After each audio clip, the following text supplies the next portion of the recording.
No por su encuadernación, por Philip K. Dick. El anciano y temperamental presidente de Libros Obelisk dijo con tono de irritación. No quiero verlo, señorita Handy. El libro está en imprenta. Si hay un error en el texto ya no podemos hacer nada. Pero, señor Masters, dijo la señorita Handy, es un error muy importante, señor. Si el señor Brandis está en lo cierto, el capítulo entero ya he leído su carta. Y también he hablado con él por videófono. Ya sé lo que dice. Masters se acercó a la ventana de la oficina y paseó una mirada melancólica por los mismos cráteres y las mismas llanuras de Marte que llevaba tantas décadas contemplando.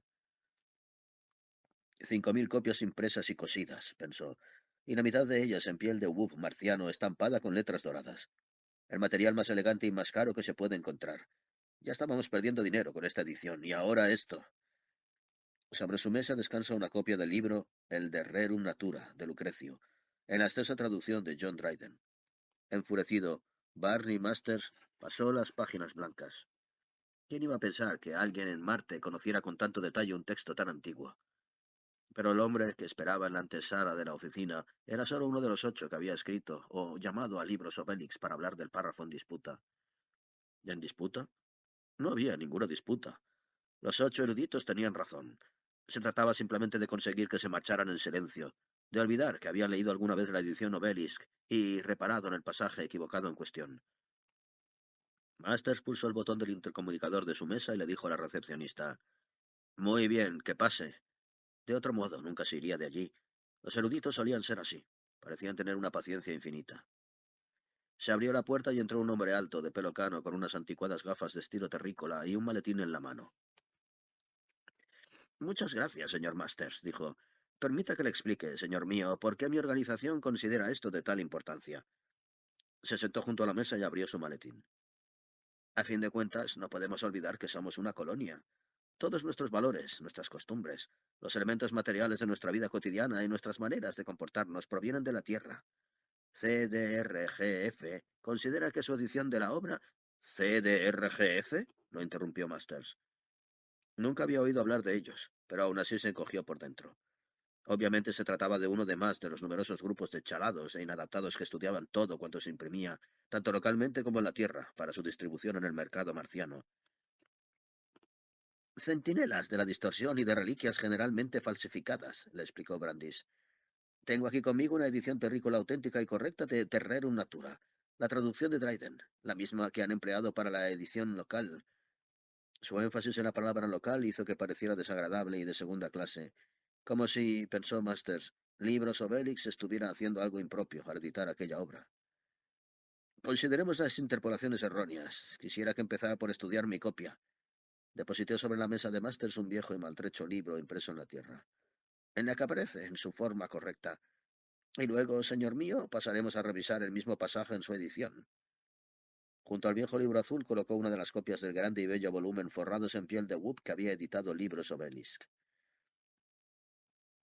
Permítame que llame al editor, dijo Masters. Pulsó el botón del intercomunicador y le dijo a la señorita Handy, dígale a Jack Snett que venga, por favor. Sí, señor Masters. Citaré la edición auténtica, dijo Brandis. En ella obtenemos la siguiente traducción métrica del latín. Se aclaró la garganta, un poco cohibido, y luego empezó a leer en voz alta. De las sensaciones de pensar y placer seremos libres. No sentiremos, porque habremos dejado de ser. Y así se pierda la tierra en los mares y los mares en el cielo. No nos moveremos. Nos llevarán de un lado a otro. Conozco el pasaje, dijo Masters con cierta aspereza. Se sentía molesto. El hombre estaba tratándolo como si fuera un niño. Esta cuarteta, continuó Brandis, está ausente de su edición, reemplazado por los siguientes versos espurios procedentes de Dios sabe qué fuente. Permítame. Cogió la suntuosa copia de Obelisk y la hojeó hasta encontrar el párrafo que buscaba. Hecho esto, empezó a leer. De las sensaciones de pesar y placer seremos libres, lo que ningún hombre de la tierra podrá ver ni sentir. Una vez muertos, vislumbraremos océanos surgidos de esta verdad. Nuestro triste paso por la tierra anuncia una felicidad sin fin. Con una mirada de hostilidad a Masters, Brandis cerró violentamente el volumen encuadernado en piel de Whoop. Lo más fastidioso, dijo, es que esta cuarteta transmite un mensaje diametralmente opuesto al del resto de la obra. ¿De dónde ha salido? Alguien habrá tenido que escribirla. Dryden no fue, ni tampoco Lucrecio, claro. Miró a Masters como si creyera que había sido él personalmente. En ese momento se abrió la puerta y entró el editor jefe de la empresa, Jack Sneed.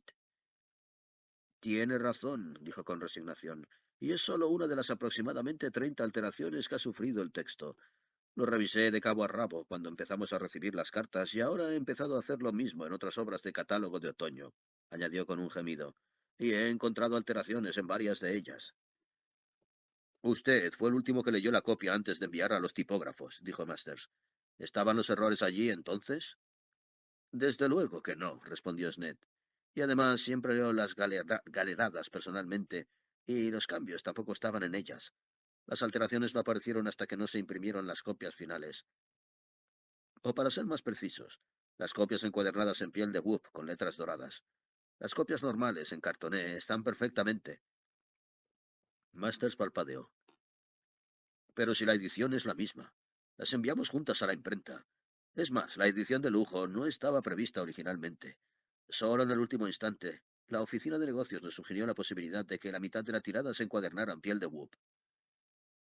Creo, dijo Jack Snut, que vamos a tener que estudiar muy concienzudamente el asunto de la piel de Whoop marciano. Una hora después, un afectado y prematuramente envejecido Masters, en compañía de su editor jefe, Jack Snett, se encontraba sentado frente al Lather Saperstein, agente de ventas de la empresa Flawless Incorporated, a quien Libros Obelisk se había comprado la piel de Whoop con la que se habían encuadernado los volúmenes. Para empezar, dijo Masters con tono conciso y profesional, ¿qué es la piel de Whoop? Básicamente, respondió Saperstein, en el sentido en el que está usted formulando la pregunta, es la piel del Whoop marciano. Sé que esto no les dice gran cosa, caballeros, pero al menos es un punto de referencia, un postulado en el que todos podemos estar de acuerdo, y a partir del cual podemos avanzar a conclusiones más importantes. Permitan que me explaye un poco más sobre la naturaleza del propio Whoop. Su piel es muy apreciada, entre otras razones porque es muy rara. La piel de Whoop es rara porque los Whoops no suelen morir. Por esto quiero decir que es casi imposible matar a un Whoop, aunque se trate de un Whoop enfermo y viejo, y aunque el Whoop esté muerto, la piel sigue viva. Esta cualidad imparte un carácter único a los objetos con los que se emplea, sean muebles o, como en su caso, libros, volúmenes únicos diseñados para perdurar una vida entera, etc. Master suspiró y dirigió una mirada de aburrimiento hacia la ventana, mientras Saperstein continuaba con su explicación. A su lado, el editor jefe tomaba crípticas y breves notas con una expresión sombría en su joven y enérgico rostro. Lo que les servimos, dijo Saperstein, cuando acudieron a nosotros, y creo que es importante resaltar esto, que ustedes acudieron a nosotros, no a la inversa. Lo que les servimos, digo, fueron las pieles más selectas y perfectas de nuestro inventario. Esas pieles vivientes tienen un lustre único y característico. No hay nada en todo Marte o en la Tierra que se les pueda comparar. Si sufre un desgarro o un arañazo, la piel se repara sola. Con el paso de los meses va creciendo más y las tapas del volumen se van volviendo cada vez más lustrosas y por ende más codiciadas. Dentro de 10 años, la calidad de las tapas de estos libros encuadernados en piel de Wood, así que la piel sigue viva. Lo interrumpió Snett. Interesante. Y el Whoop, según dice, es tan resistente que resulta prácticamente imposible de matar. Lanzó una rápida mirada a Masters. Cada una de las 30 y tantas alteraciones sufridas por los textos de nuestros libros tienen que ver con el tema de la inmortalidad. La revisión de Lucrecio es típica. El texto original nos dice que el hombre es un ser pasajero, que aunque sobreviva a la muerte no conservará ningún recuerdo sobre su paso por el mundo. En lugar de esto, los pasajes nuevos hacen referencia lisa y llanamente a un futuro cuya existencia se da por supuesta, tal como ha dicho usted, en abierta contradicción con la filosofía de Lucrecio. Se da cuenta de lo que ocurre aquí, ¿no? Es la filosofía de los Whoops superpuesta a la de los diferentes autores. Eso es todo. Se interrumpió entonces y continuó tomando notas en silencio. ¿Cómo es posible que una piel, inquirió Masters, aunque se trate de una piel viva, pueda ejercer su influencia sobre el contenido de un libro? Un texto ya impreso, las páginas guillotinadas, los filos pegados y cosidos. Desafía toda razón. Por mucho que el encuadernado, la condenada piel esté viva, cosa que ya me resulta bastante difícil de creer, fulminó a Saperstein con la mirada. Si está viva, ¿de qué se alimenta? De las minúsculas partículas de materia orgánica en suspensión en la atmósfera, respondió Saperstein con tono templado. Master se puso en pie. Vámonos, dijo. Esto es ridículo. Inhala las partículas, dijo Saperstein, a través de sus poros. Lo dijo con tono digno, incluso reprobatorio. Tras estudiar sus notas, Jack Smith, que no se había levantado al tiempo que su jefe, dijo con tono pensativo: Algunos de los textos enmendados son fascinantes. Tenemos desde revisiones completas de párrafos originales, incluido el sentido del autor, como en el caso de Lucrecio, a correcciones muy sutiles, casi invisibles, si es que se les puede llamar correcciones, de textos más acordes con la doctrina de la vida eterna. La auténtica pregunta es esta. ¿Nos enfrentamos simplemente a la opinión de una forma de vida concreta o hablan los WUP con conocimiento de causa? El poema de Lucrecio, por ejemplo, es muy hermoso e interesante, como poema, pero como afirmación filosófica podría estar equivocado. Yo no lo sé. No es trabajo mío saberlo. Me dedico a editar libros, no a escribirlos. Lo último que debe hacer un editor es modificar el texto original del autor. Pero esto es precisamente lo que está haciendo el WUP, o al menos la piel de WUP ya muerto. Dicho esto, guardó silencio. Me gustaría saber si ha añadido algo de valor, dijo Saperstein. ¿Desde el punto de vista poético o desde el filosófico? Si se refiere al primero, al punto de vista estilístico, sus interpolaciones no son mejores ni peores que los textos originales. Consigue, eso sí, imitarlos tan bien que si uno no conoce el texto con anterioridad, no se daría cuenta de que son obras de dos plumas diferentes. Y añadió con cierto aire siniestro, o más bien de una pluma y un pelo diferentes. Me refería más bien al punto de vista filosófico. Bueno, se trata siempre del mismo mensaje, repetido de manera monótona. No existe la muerte. Nos vamos a dormir y despertaremos. Despertaremos a una vida mejor. Lo que le ha hecho al De Rerum Natura es un ejemplo típico. Leído uno, leídos todos. Sería un interesante experimento, dijo Masters pensativo, encuadernar una Biblia en piel de Bloop. Ya lo he hecho, dijo Snett. ¿Y? Como es natural, no he tenido tiempo para leerla entera, pero le he echado un vistazo a la carta de San Pablo a los Corintios.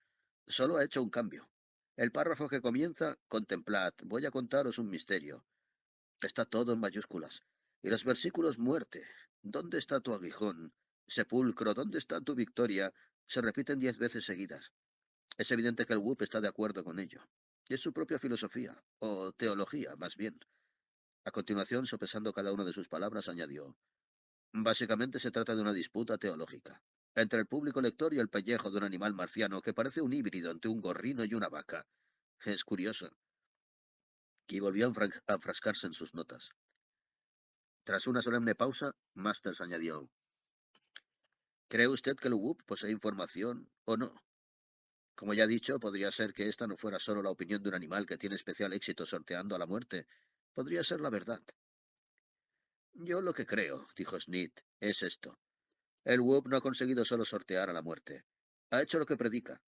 Al morir y ser despellejado para acabar convertido, todavía vivo en encuadernaciones de libros, ha logrado conquistar a la muerte. Sigue viviendo, en lo que parece ser una vida mejor. No solo estamos tratando con una forma de vida nativa con sus propias opiniones, nos enfrentamos a un organismo que ha conseguido hacer algo que nosotros no sabemos si es posible. Pues claro, que sabe lo que dice. Es la confirmación viviente de su propia doctrina. Los hechos hablan por sí solos. Me inclino a creerlo. Puede que haya conseguido la vida eterna para sí, repuso Masters, pero eso no quiere decir necesariamente que exista para los demás. El Wolf, tal como lo ha señalado el señor Saperstein, es una criatura única. No existe ningún otro ser terrícola, linar o marciano cuya piel sea capaz de seguir viviendo alimentándose de partículas microscópicas en suspensión. El hecho de que sea capaz de hacerlo es una pena que no podamos comunicarnos con las pieles de Whoop, dijo Saperstein. Lo hemos intentado aquí en Flawless desde la primera vez que reparamos en su supervivencia post-mortem, pero nunca hemos encontrado el modo. Pero nosotros en Obelisk sí lo hemos hecho, señaló Snett. De hecho, he llevado a cabo un experimento. He hecho imprimir una sola línea con la siguiente frase. El Whoop, a diferencia de cualquier otra criatura viva, es inmortal.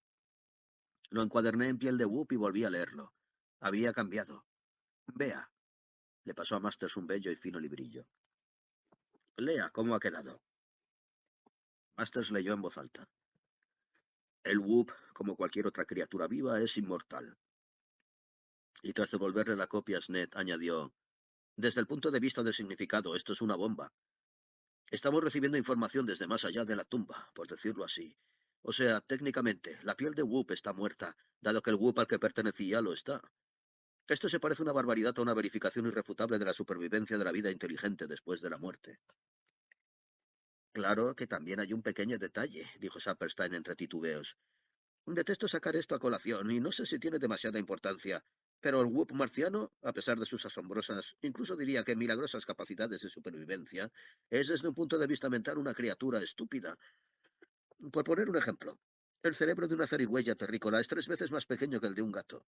El del WUP es 5 veces más pequeño que el de la zarigüeya, dijo sombríamente. Bueno, dijo Sned, la Biblia dice los últimos serán los primeros. Puede que esta afirmación sea extensiva al WUP, en su estupidez. Al menos eso espero. Masters lo miró. ¿Querría usted la vida eterna? Preguntó. Desde luego, respondió Sned, como todos. Yo no, afirmó Masters con todo decidido. Yo tengo problemas suficientes sin ella.